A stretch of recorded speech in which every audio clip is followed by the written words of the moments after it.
tuning in. So today we're going to be reviewing something different on the channel. Haven't done an RC car for a while. I have a couple of these coming in for review, and this one's kind of interesting. This is a Mini-Q Sport 1/28 scale RC drift touring car. So it should be pretty interesting. We're going to check this out. Go ahead and unbox it, set it up, and do a full review on this guy. I'll go ahead and do some test driving with it. So let's see what's in the box.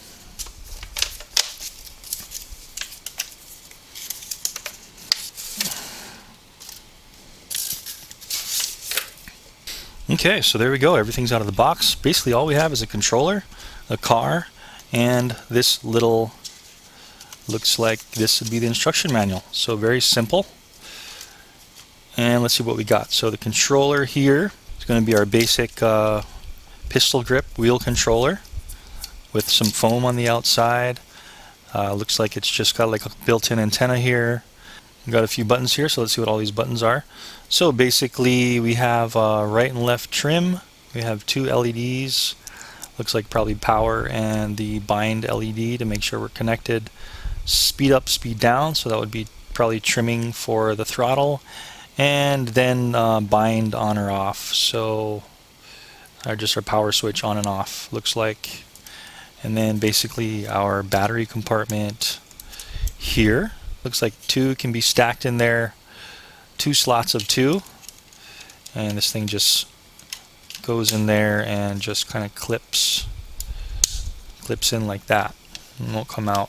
So a pretty simple controller, but as long as it does the job, that's all we care about. And let's take a look at the car itself. Cool. So really digging the Lexan body on this. It's pre-painted. It looks like it's got pre-decaled. Everything's on it. It's kind of got that race paint job with all the sponsor stickers on there. It's even got some Michelin stickers. Pretty interesting. It's got the orange rims here. And wow, okay, so the bumper looks like it's actually carbon fiber material. So kind of a carbon fiber-ish glass material on the bumper. Let's go ahead and take out the body clips. Let's go ahead and take off the body clips and see what is under the body. Okay, so once you get all four body clips off, this Lexan body just easily slides right off. You can see how it's a nice hobby grade Lexan body. That's great. And here it is under the body here. We've got these body posts with the pads here, and what's cool about this is we can adjust with another set of body clips. We can adjust the height of the body, so if we wanted to really bring it down low or a little higher up, we can adjust the body with these clips here on the front and the back. And then it looks like we do have some suspension here. So we are having a springed suspension. The tires and the wheels, the tires they're slick tires, but they're pretty grippy. A nice grippy feel to them. Sticky tires. Also independent suspension on the front with the dog bones going into the out drives. And it does have a differential in the front and a differential in the back. So you can either put in 4 AAA batteries in here. You can stack them in 1, 2 on the bottom and 1, 2 on the top. It does say it can do 7.4 volt. You can do a 7.4 volt LiPo. So what you do is you just disconnect this. You can take this whole tray off with these screws here. There's 4 screws holding this battery tray on, and then you can just basically stick 7.4 volt LiPo in, plug it in, and you can enjoy LiPo power at a higher voltage, which will make it go faster, and also it should be a little bit lighter than 4 of these AAA nickel metal hydride batteries. So it's definitely an option. Kind of cool. You can see the antenna.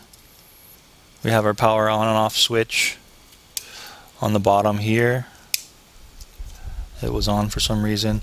And here's that carbon fiber looking fiberglass carbon fiber, looks like a mix bumper there. So good protection. We've got our steering linkage here. It looks like it is all ball jointed steering. Steering servos tucked away in there. There's our motor here. Motor's in there. We can see the drive gears right inside the back here. It looks like it's all plastic drive gears. Oh, okay, and also the middle of the frame The bottom does look plastic, but the upper frame and the inside does look like a fiberglass carbon fiber brace going all the way back to here. So that's kind of cool to know that it's all it's going to be pretty rigid. So okay, so that's inspection. That's just kind of like the first inspection of this guy. Unbox and inspection. Don't really need to set anything up except put your batteries in there, and then if you wanted to do 7.4 volts, you could do that also, or if you wanted to move your body down or up a little bit. But I think the way they put it like this, it's kind of pretty perfect. Just a quick glance at the instruction manual before we drive this. Looks like it's showing us everything. Here's a bunch of parts, all the parts it comes with. Here's an exploded view, kind of neat. Exploded view of the whole car. More parts. Okay, so here's that 7.4 volt lithium battery, if you guys were wondering if I was just saying that or if you can actually get one. Here it is here. Anyway guys, let's go ahead and drive this thing. Let's go ahead and take it out, maybe in the roadway, set up a little track, drive this thing, see how it performs, maybe do a little house course too, and then come on back to the bench and do a final pros and cons. So let's go drive. Okay, so I'm here with the Mini Q Sport, and got fresh batteries in the car here. I'm just using nickel metal hydride rechargeable Eneloop batteries right now, those Panasonic Eneloops. So 4 fully charged batteries in here, and then also have fully charged batteries in the transmitter.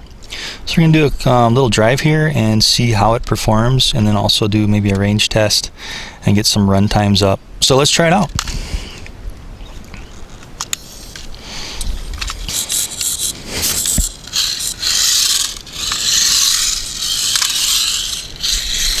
Okay, so if you just hit this button here, you can toggle between the speeds. So I'm hitting this one here, and it's down. This is maximum speed.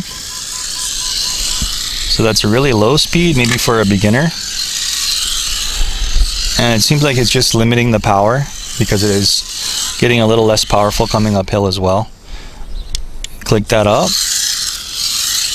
You can see that it's faster now. And then clicking it up one more time, it's even faster.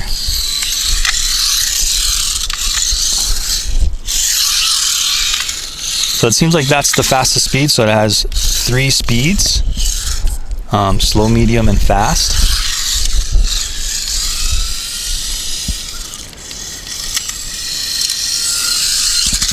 Seems to do pretty good. This kind of car is more for like probably indoor track racing. So it's not really meant for, I mean, you can do it on the sidewalks like this and stuff, but I think it's meant more for like a small course indoors. But we're just going to give this a test run out here and you know, see if anything breaks, kind of put it through a durability test as well while we're doing this. If you can see here, what I did is I just went ahead and drilled a hole in the windshield so that the antenna could stick up. It was kind of smushed down, and I just wanted to see if I could get better range just by popping it through straight up. So let's go ahead and do a range test too on this.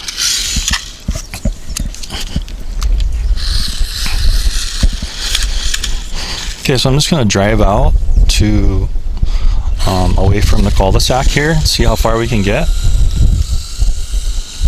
You can see how it's pulling to the right, so I'm going to go ahead and trim it to the left. And all you do is you click that left opposite way a little bit. There, that's driving straight now.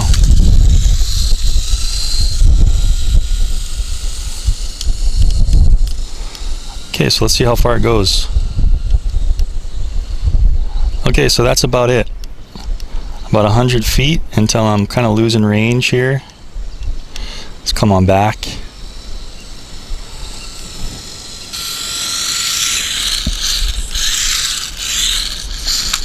Okay, so outside on the normal sidewalk and stuff, that's kind of not what this one's meant for. You can still set up a track, do whatever you want, but where this thing shines is in kind of a closed course indoor. So let's just take it indoors and kind of see how it does, maybe like on a linoleum floor, and see how this thing goes.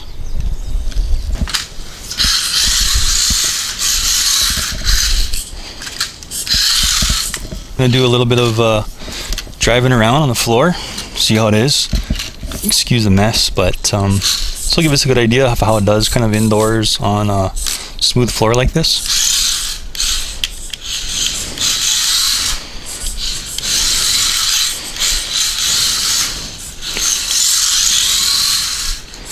So it's pretty quick. When it's in like an indoor track like this, it's kind of what it's more meant for.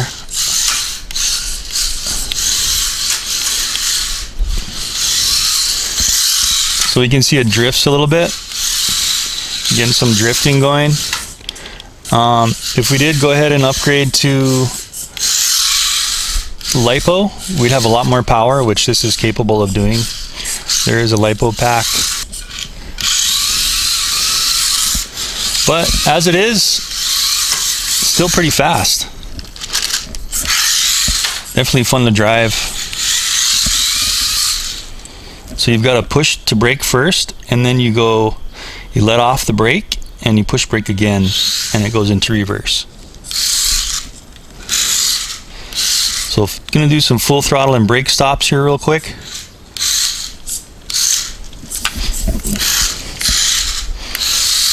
So you can see the braking is pretty good.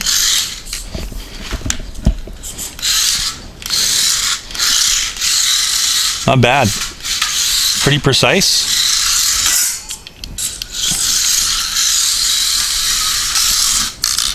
So this guy you're definitely not going to really want to drive it on carpet and stuff. It's just made for flat floor, asphalt, concrete, floor like this.